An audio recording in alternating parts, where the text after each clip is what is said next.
అందరికీ నమస్కారాలు. నేను మీ ఆంధ్రప్రదేశ్ వెదర్ మ్యాన్ సాయి ప్రణీత్ మాట్లాడుతున్నాను.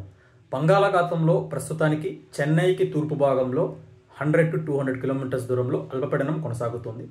ఈ అల్పపీడనం వచ్చేసి రాగల 24 గంటల్లో స్లోగా చాలా నెమ్మదిగా నెల్లూరుకి తూర్పు భాగానికి చేరుకునే అవకాశాలు కనిపిస్తుంది. కాబట్టి వర్షాలు అనేవి సముద్రంలో ఎక్కువ ఉంటుంది. ఆంధ్ర అలానే వచ్చేసి కోస్తాంధ్ర జిల్లాలు, ముఖ్యంగా వచ్చేసి ఉత్తర కోస్తాంధ్ర, మధ్య కోస్తాంధ్ర జిల్లాల్లో తేలికపాటి వర్షాలు మాత్రమే ఉంటుంది.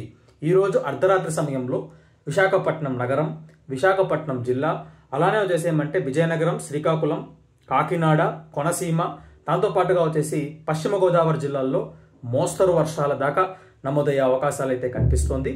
లోపల ఉన్న భాగాలు కానీ అలానే వచ్చేసి విజయవాడ కావచ్చు, లేకపోతే వచ్చేసి ప్రకాశం, బాపట్ల జిల్లాల్లో తేలికపాటి వర్షాలకు మాత్రమే పరిమితమయ్యే అవకాశాలు కనిపిస్తుంది. ఎక్కడ మాత్రం భారీ వర్షాలు అనేవి ఉండే అవకాశాలు లేవు. ఇది వాతావరణ update. Thanks for watching this video అండి.